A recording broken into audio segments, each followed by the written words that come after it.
तो गाइस मैं हूं अंकित और आप देख रहे हैं रेसलिंग फैंस नेटवर्क। शुरू करते हैं भाई अपनी बातों को हम लोग सबसे पहले रोमन रेंज से। रंबल जीतने के बाद रोमन के साथ में क्या हुआ हमने देखा कि रोमन रेंज जीते, सेलिब्रेट किया, इन्होंने वी द वंस का साइन किया, रेसलमेनिया 42 के साइन पे पॉइंट किया, उसके बाद शो चला गया ऑफ एयर। लेकिन इसके बाद क्या, तो एक फैन कैम फुटेज निकल के सामने आई है जहां पे दिखाया जा रहा है कि Roman Reigns show off air जाने के बाद में फैंस के साथ में सेलिब्रेट कर रहे थे। आप देखोगे यहाँ पे रोमन रिंग से निकलते हैं, फैंस से हाथ मिलाते हैं, गले वले लगते हैं, मस्त फैंस के साथ में चिल करते हैं रोमन रेंज जब वो बैक स्टेज जा रहे होते हैं तो, एंड फैंस के साथ में एक अच्छा मोमेंट शेयर करके रोमन निकल जाते हैं बैक स्टेज। इससे दो तीन चीजें क्लियर होती है। एक तो कि फैंस को ऐसा लग रहा था देख के कि रोमन रेंज हील है, लाइक रोमन जो है जब आए वो उन्होंने अटैक किया जे उसो पे, वो देख के काफी लोगों ने ऐसा मन बना लिया कि रोमन रेंज जो है वो हील है, बेबी फेस नहीं रहा अब। लेकिन समझने वाली बात यहाँ पे ये है ना कि रोमन ट्राइबल चीफ कैरेक्टर से निकलने के बाद ना कभी फेस बने ना ही कभी हील बने।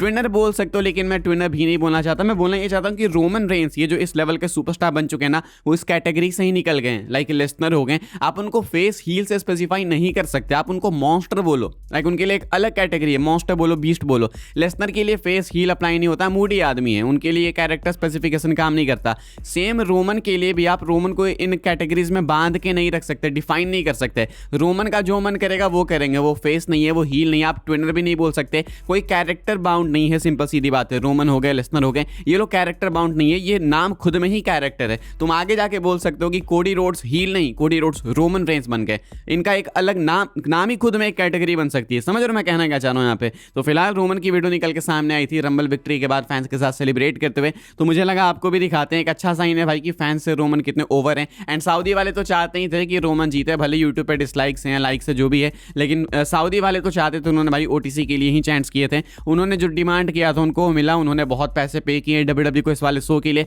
तो वो जो चाहते थे उनको मिलना था। सिंपल सीधी बात है। रोमन की वीडियो निकल के सामने आई थी तो आई थॉट आपको दिखाते हैं। एक मैं आपको लिव मॉर्गन की वीडियो दिखाना चाहता हूं। लिव मॉर्गन भी रंबल जीती, women's rumble match. Liv Morgan की वीडियो निकल के सामने आई है, आप देखोगे यहाँ पे लिव मॉर्गन काफी इमोशनल है, वो रोते हुए बैक स्टेज जा रही हैं। लिव मॉर्गन तो हील है, सोचो हील होने के बाद। And Liv Morgan by the way केएफएफ का बहुत ध्यान रखती हैं। लिव मॉर्गन हो गई या डोमिनिक हो गए, ये लोग केएफएफ का बहुत ध्यान रखते हैं। लिव मॉर्गन से रहा ही नहीं गया भाई, वो बेचारी इतने टाइम से मेहनत करने के बाद फाइनली रंबल जीतती है एंड उनके आंसू झलक जाते हैं, वो बिल्कुल निकलती हैं, आंसू छुपा के वहां से भागती हैं ताकि उनके आंसू कैमरा पे दिख ना जाए। लेकिन सबको मालूम है कि लिव मॉर्गन वहां पे रो रही थी। एंड साथ में हमने डब्ल्यूडब्ल्यू अनरियल के लिए ऐसा देखा कि शूटिंग भी हो रही है, अनरियल के कैमरास भी वहां पे रोल हो रहे थे, तो ये अनरियल के लिए शूट भी कर रहे हैं। रोमन के लिए अनरियल की कोई फिल्मिंग नहीं हुई है। रोमन रेंस मुझे लगता है अनरियल में शामिल ही नहीं होना चाहते हैं, तो मुझे लगता है ये जो अगला सीजन आएगा उसमें लिव मॉर्गन को फीचर किया जाएगा, आई एक्सपेक्ट, क्योंकि वहां पे जॉन सीना के रिटायरमेंट टूर को भी फीचर किया जाने वाला है। तो मुझे लगता है कि मेनिया तक का तो अगले अनरियल में फीचर किया जाएगा। लेट्स सी क्या होता है। फिलहाल लिव मॉर्गन की वीडियो निकल के सामने आई थी, रोमन की आई थी, दोनों की,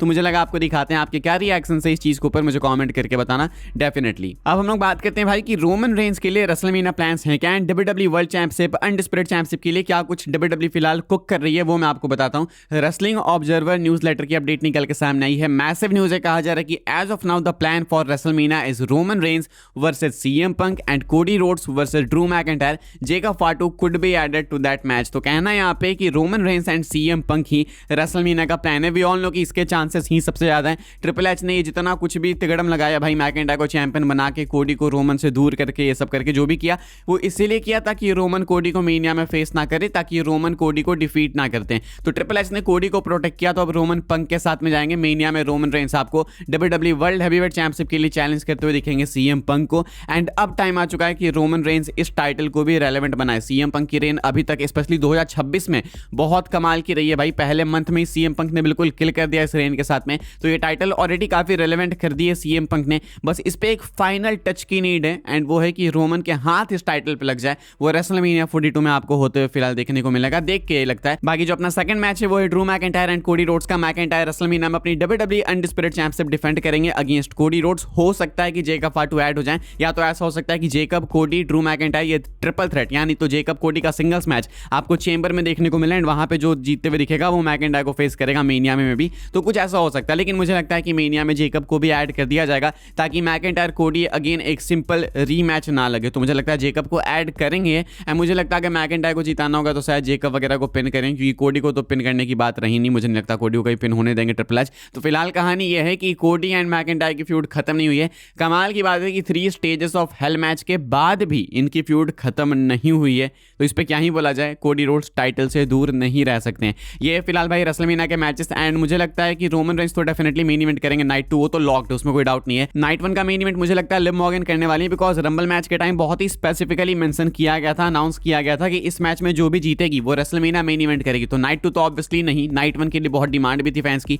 तो शायद हो सकता है। तो अगर ऐसा है तो फिर देन कोडी नाइट 1 मेन इवेंट नहीं कर पाएंगे, and most likely Cody Rhodes night 1 open करेंगे then McIntyre and Jacob Fatu के साथ में। बाकी इसके ऊपर हम लोग ढंग से बात करेंगे, अभी ज्यादा अपडेट नहीं है, मैं आपको दूर की बात बता रहा हूं, लेकिन इनिशियली देख के अभी ऐसा ही लगता है। आगे बढ़ते हम लोग बात करते हैं अगली अपडेट के बारे में, जो कि Bron Breakker and Seth Rollins को लेकर। फिलहाल इनका मैच भी प्लान किया जा रहा है रेसलमेनिया के लिए। मैंने आपको कल ही बताया कि वो देख के अंदाजा लग ही जाता है, देख के लगता है कि ब्रेकर सेथ होगा। एंड अभी बॉडी स्लैम की भी अपडेट आई है, इनका कहना है कि मोस्ट लाइकली आपको ब्रेकर एंड सेथ रॉलिंस का मैच देखने को मिलेगा मेनिया में। WWE वाले इसकी तरफ ही बिल्ड करते हुए दिख रहे हैं। तो अभी फिलहाल यही कहानी है। इसका मतलब जो अटैक हुआ वो मोस्ट लाइकली सेथ का ही कोई गुंडा था, सेथ ने ही किसी को भेजा था। सेथ तो वो थे नहीं, क्योंकि सेथ तो भाई यूएस में थे, सेथ रियाद में थे ही नहीं। कुछ एडम पीएस बोल रहे हैं, एडम पीएस हो नहीं सकते, क्योंकि एडम पीएस मुझे नहीं लगता कि बैरिकेड ऐसे फान के बैरिकेड से छलांग लगा के इतने इजीली चले जाएंगे। लोगन पॉल के चांसेस ज्यादा लग रहे हैं, ऐसा लगता है लोगों को देख के कि शायद वो लोगन पॉल थे, लेकिन मुझे हाइट पे डाउट से, तो कंफर्म नहीं है कि एग्जैक्टली कौन है, लेकिन वो सेथ भी नहीं थे। लेकिन इसके बावजूद सेथ एंड ब्रेकर की फ्यूड एक्सपेक्टेड है फॉर रेसलमेनिया 42।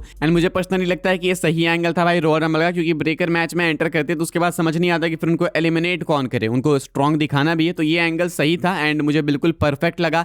एंड हाँ, मैं चाहता था कि सेथ वापस आके ब्रेकर को ही फेस करे, वर्ल्ड टाइटल के लिए बाद में जाए, क्योंकि पहले तो ब्रेकर ने ही उन पर अटैक किया ना, तो मेन तो पहले आपको ब्रेकर से रिवेंज लेना है। तो फिलहाल ये है भाई ब्रेकर एंड सेथ रॉलिंस को लेकर अपडेट। हम लोग आगे बढ़ते हैं भाई, बात कर लेते हैं अपनी आखिरी अपडेट के बारे में, जो कि Y2J क्रिस जेरिको को लेकर। तो क्रिस जेरिको रंबल में तो नहीं आए, अब ऐसे में क्या है भाई क्रिस जेरिको को लेकर अपडेट, इनका स्टेटस क्या है वो मैं आपको बता देता हूँ। ये फाइटफुल की रिपोर्ट है, सॉन रॉस सैप की रिपोर्ट है। इन्होंने बोला कि आपको पता लग जाना चाहिए कि अभी तक वो AEW के रोस्टर पेज पे हैं, तो इसका मतलब सिंपल है कि वो AEW के साथ ही हैं। तो मैं सोचा तो फटाक से AEW के रोस्टर पेज पे अपडेट हो गए AEW में डेब्यू करने के बाद। तो अभी तक क्रिस जेरिको अपडेट क्यों नहीं हुआ? इसका मतलब है कि क्रिस जेरिको AEW को अभी छोड़े ही नहीं है, अभी तक क्रिस जेरिको ने AEW को लीव ही नहीं किया। इसका मतलब है कि क्रिस जेरिको आपको अभी WWE में नहीं देखने को मिलेंगे। मतलब रंबल में आना तो बहुत दूर की बात है, मेनिया में आना तो बहुत दूर की बात है, वो WWE में ही कब आएंगे नहीं पता, बिकॉज वो AEW से निकले ही नहीं है। तो जो बहुत इनिशियल अपडेट थी कि क्रिस जेरिको जनवरी के पहले दिन ही फ्री एजेंट बन गए, वो अभी गलत साबित होते हुए दिख रही है। एंड वो फाइटफुल की ही रिपोर्ट थी बाय द वे। फिलहाल अभी इस वाली वीडियो के लिए भाई ये सारी अपडेट्स थी, एंड क्रिस जेरिको को लेकर जो भी होप्स आपने